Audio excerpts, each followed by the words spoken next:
തിരിച്ചറിവിന് കുറച്ച് വൈകിയെങ്കിലും എനിക്കിപ്പോ അങ്ങനെയാ തോന്നുന്നേ.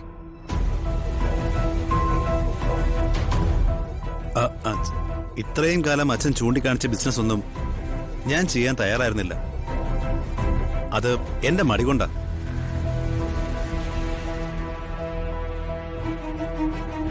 ഇനി ഞാൻ അച്ഛൻ പറയുന്ന പോലെ മുമ്പോട്ട് പോവുള്ളൂ.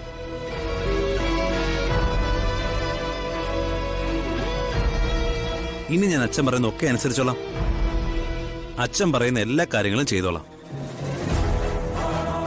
ഏയ്, അതൊന്നും വേണ്ട. നിനക്ക് ബോധമുണ്ടല്ലോ. ഉത്തരവാദിത്വ ബോധത്തോട് ചിന്തിച്ച് നിനക്ക് ചെയ്യാൻ പറ്റുന്ന കാര്യങ്ങൾ ചെയ്താൽ മതി.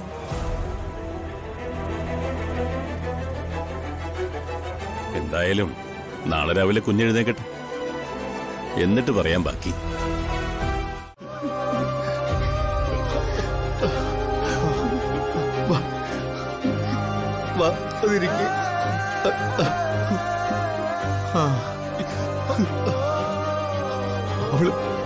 അവള് പോയ മാവ.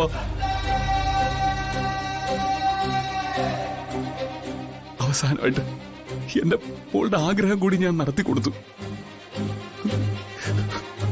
ഉറങ്ങുമ്പോഴേ കൊടുക്കാവൂന്ന് അവള് പറഞ്ഞിരുന്നല്ലോ.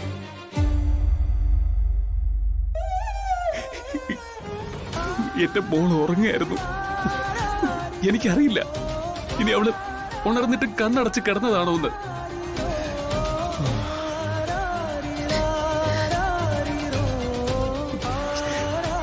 ഈ അച്ഛന് വേണ്ടി എന്റെ മോള് ത്യാഗം ചെയ്യല്ലേ. ചിലപ്പോ ഇതും അങ്ങനെയാവും. വീണയോട് കാര്യങ്ങളൊക്കെ സംസാരിച്ചിട്ടുണ്ട്. അതവൾക്ക് മനസ്സിലായാൽ മതിയായിരുന്നു. ഹരി,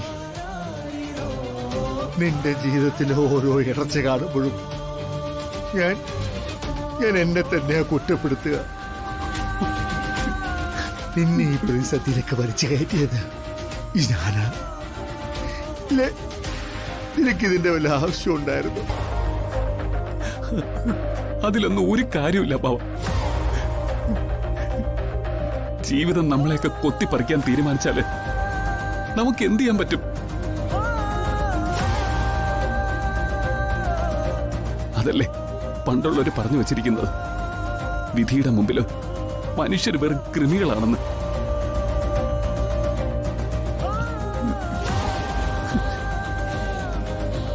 ഇനിയിപ്പോ പ്രവർത്തിക്കാനൊന്നുമില്ല, പ്രാർത്ഥിക്കാനേ ഉള്ളൂ. അവള് നന്നായിരിക്കട്ടെ.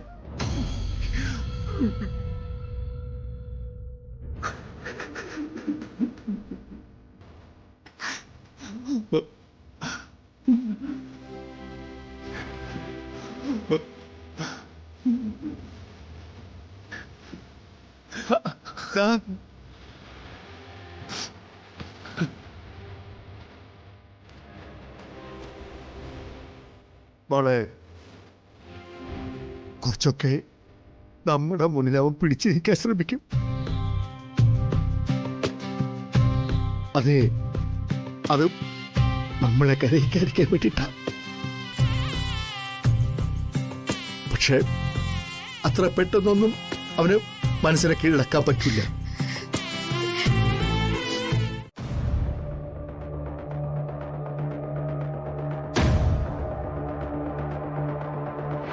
മോളെ, കുഞ്ഞിതുവരെ എഴുന്നേറ്റില്ലല്ലേ?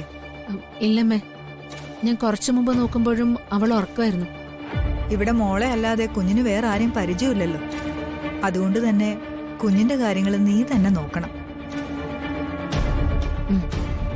ഒന്ന് പരിചയപ്പെട്ടു വന്നാ ഞാൻ കൊണ്ടു നടന്നോളാം അവളെ. അമ്മ പേടിക്കണ്ട, ഞാൻ നോക്കിക്കോളാം അവളെ. കൊച്ചുകുട്ടികളുടെ മനസ്സ് നമുക്ക് പെട്ടെന്ന് പിടികിട്ടില്ല. ഉറക്കത്തിൽ നിന്ന് എഴുന്നേക്കുമ്പോ അവള് കാണുന്നത് വേറൊരു സ്ഥലം, വേറെ ആൾക്കാരാ.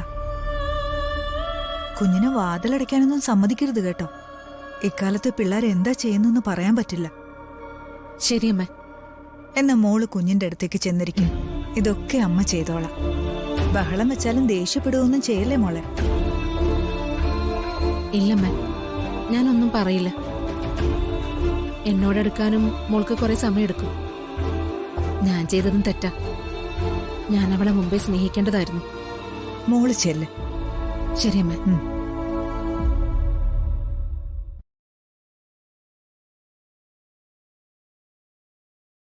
മോളെ, കല്യാണി, മോളെ.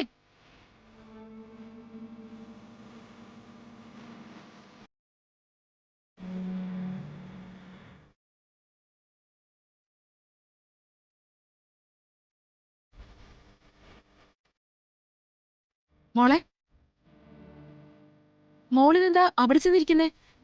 ഒന്നുമില്ല. ഇതേതാ സ്ഥലമൊന്നും മോൾക്ക് മനസ്സിലായോ?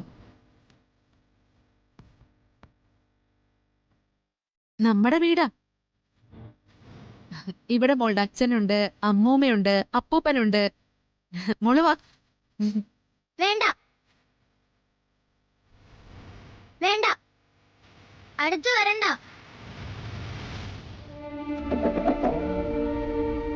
മോക്ക് വിഷമമുണ്ടെന്ന് അറിയാം.